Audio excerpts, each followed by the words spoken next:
krill comes out of the Antarctic, and it is it is the most abundant biomass available to mankind in the world. Yeah, it's 500 million tons is available, and only less than 2% of it is harvested. Probably one of the strongest concerns or criticisms of krill oil is this myth that I believe got started from the fish oil industry, because it's competition, is that if you are purchasing krill, you are evil because you are stealing food from the whale. When nothing could be further from the truth. It's the exact opposite, because if you're consuming fish oil, it's a limited commodity. There is not enough fish oil left, and we didn't really discuss it, but why don't you discuss the sustainability of fish versus krill? Well, fish is not sustainable. Absolutely unsustainable. It's not sustainable. 90% of the fish that were in the ocean in 1953 are now gone. Okay, and there's some areas that have been totally closed to fishing. Most of the fish today is farm-raised, but even farm-raised fish consumes fish because... You have to feed them. Right, and 90% of the fish that's fished today goes into feeding fish. Only 10% is sold as oil for human consumption. Okay, but the rest of it is ground up and as fish meal and fed to farm-raised fish. Krill meal is much better for fish farming because it has low metal content. Because remember, if you take fish and you feed them to fish, the metals in those fish increase. Right. So krill meal has a much... krill meal is what's left over after you extract the oil. That's right. It's a waste product, but it's very beneficial for this fish farming industry. Right. But the sales have not kept up with the sale of krill, and the prices therefore have gone down. However, it is superior. There's data that the fish grow faster and happier, and you don't have to add synthetic dyes to make red salmon because krill already has the astaxanthin in it, the carotenoid. But krill meal can be used to feed fish. It is being used, but it's a really non-profitable. And let me give a little disclaimer, because some people viewing this might believe that, well, why should I believe him? He makes krill. You don't make krill. Your expertise is in really staying healthy and running a company that is applying technology you learned from the pharmaceutical industry to create the highest quality natural supplements. So you could care less if fish oil is better, you'd do it in a heartbeat. Nothing else that has come along in the last 10 years, and nothing that I know of in the entire nutraceutical business is as good for human health as krill oil. It's a very powerful statement, and you reached this conclusion, just highlighting this, as a skeptic, and actually were opposed to it because it was absolutely against your total philosophy. But after taking 6 months to carefully review the data, this is the conclusion you reached. Yeah. So, we're kind of jumping to the end. Why don't you lead us through your journey and why you reached that conclusion? From public information, the so-called Hamburg study that was done. Now, that doesn't mean they were studying hamburgers.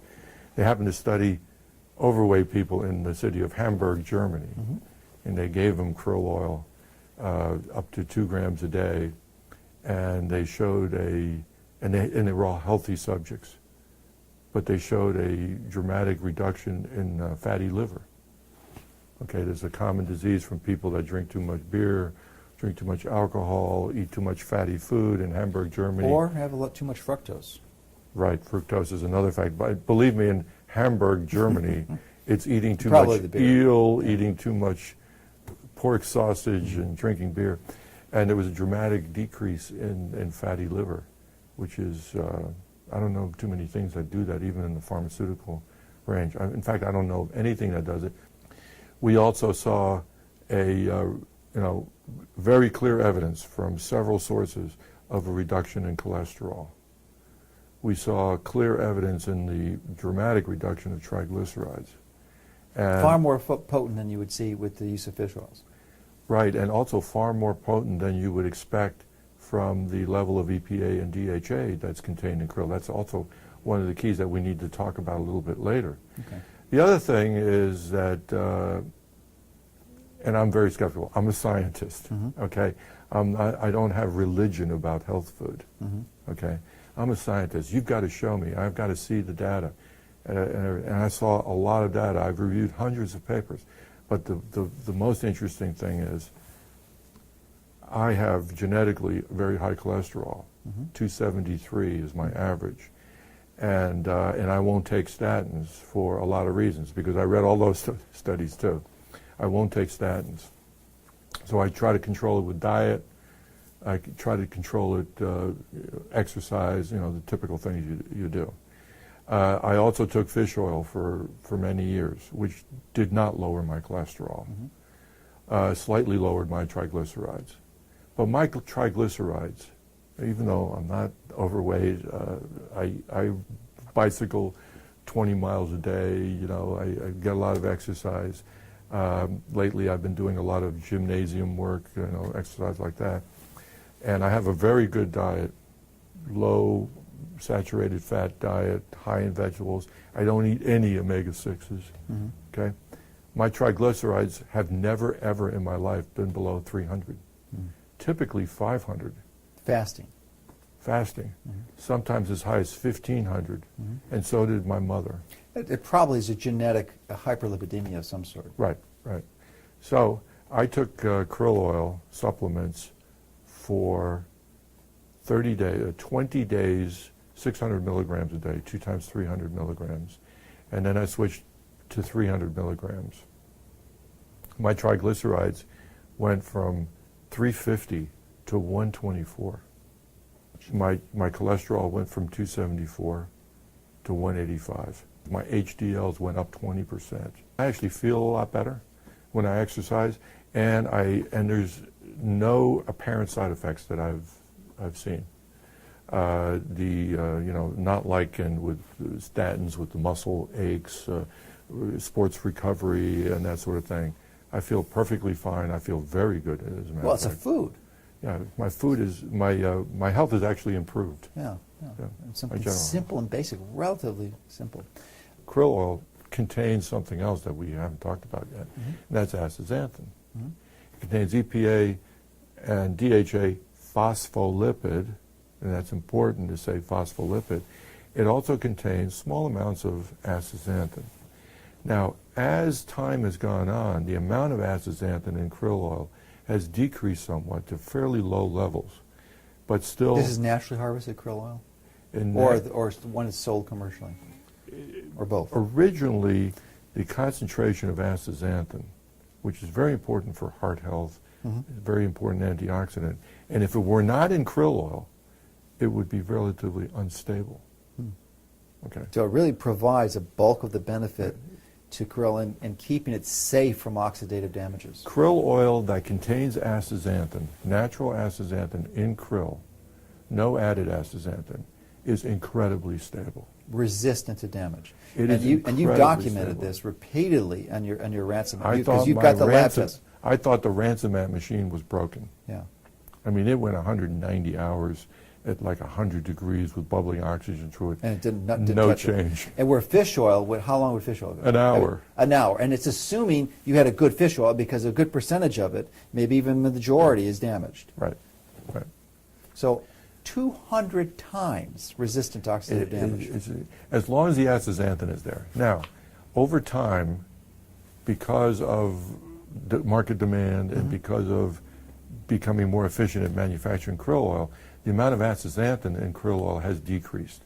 Originally, when the first clinical trials were done, it was about 1.5 milligrams per gram of oil. Today, it's about 2.2 milligrams. Oh, so we're down significantly. Yeah, but that's still a good enough level to completely stop the decomposition in a Ransomat scenario. Okay, if it goes down below 1/10, then the krill oil goes bad real fast. Okay, so one of the things my company has done is that we've taken the krill oil and we've added back in some astaxanthin made from algae. And Which is where they get it from anyway. It's where they get it from anyway. Yeah. Great observation. And that product, we think, we feel better about the clinical trials because a lot of the clinical trials were done at that level. But today's The original research. The original research. And so we've done that. And also we've discussed with some of our clients the possibility of adding a lot more astaxanthin up to the 2 to 4 milligrams a day type of dose, which we think is a good dose of astaxanthin. And it's sort of a tangential point here, but an important one is that if you're convinced from these arguments that krill is a better choice for you than fish oil as a source of omega-3, then ultimately you're faced on the decision as to which krill oil to purchase. And one of the variables that you can use, one I would strongly, and I think we would both agree, is to read the label and see how much astaxanthin is in there. And really the higher the better. There is no, well, we don't want to go too high, but essentially up to 2 milligrams per 100 per gram of krill oil would be a good dose. Be a good number. But and the lower the worse. I mean, and if you get below 0.2 or 0.1, as you're saying, you can almost be guaranteed that that's going to be oxidized at some point. It will start oxidizing. But you know, I know that you're working on with krill oil, and that your team is very conscious of the Well, we've been issues. very convinced, like you, of this, the value of astaxanthin. We'll probably be providing definitely some supplementation products that use that for a specific disease purpose, but may even be providing it for its just as benefits otherwise. Because interestingly, and this is what I learned when I visited your company, is that it's probably the single most effective supplement that we know to prevent two incredible diseases that are virtually reversible, which is cataracts, which seems to be universal as you age, and the most common cause of blindness, which is age-related macular degeneration. So if you get that early, and then another nice benefit, it's cosmetic, but nevertheless may contribute to premature disease, is you don't get sunburned.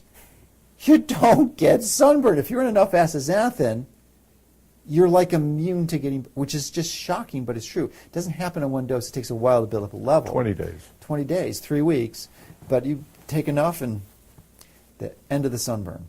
Yeah, I think if you're taking krill oil and you have any questions about the astaxanthin content, just take an astaxanthin with it. Yeah. And they help each other absorb.